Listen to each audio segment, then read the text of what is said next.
Today I want to talk about linear differential equation with constant coefficients. This is part 2.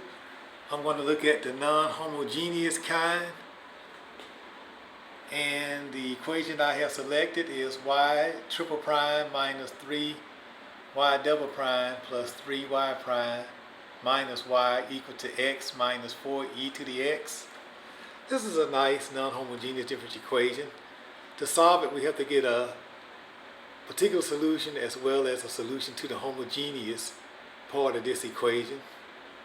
Well, when I saw the homogeneous part, that is setting the left hand side equal to 0 on the right, I get my complementary solution, which is c1 e to the x plus c2 x e to the x plus c3 x squared e to the x. This arises from the fact that my auxiliary polynomial will be m cubed minus 3m squared plus 3m minus 1 equals to 0. You said it equal to 0. My phi of m, which is my auxiliary polynomial in the constant m, and the powers of the m correspond to the powers of derivative on y. Oh, I have to use something called synthetic division and the rational root theorem, so I'm going to try one.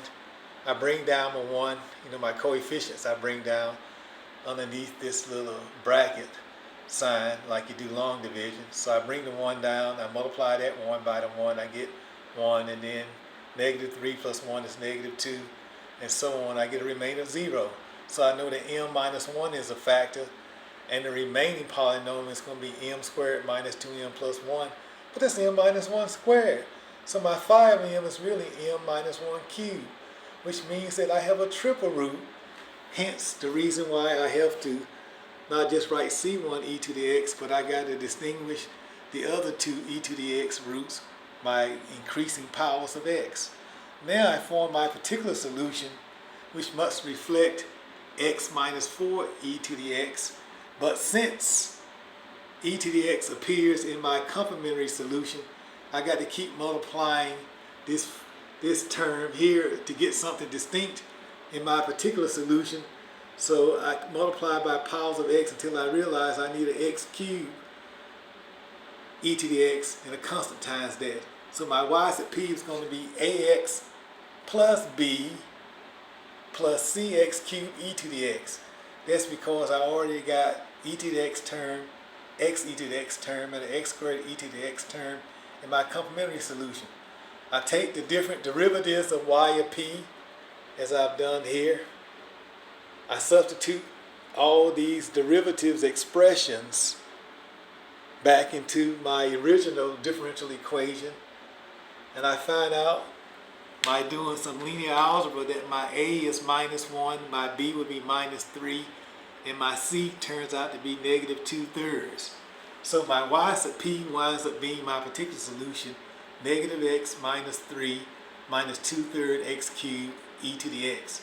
So my general solution, which consists of my complementary solution plus my particular solution, turns out to be c1 e to the x plus c2 x e to the x plus c3 x squared e to the x minus x minus 3 minus 2/3 x cubed e to the x. And that concludes my derivation for a non-homogeneous differential equation with constant coefficient. I like to say voila, there it is. The solution has been manufactured through doing some interesting algebra and manipulations to assure independence of my solutions, and I'm good to go. Again, part 2 concludes my treatise on linear differential equations with constant coefficients. Voila!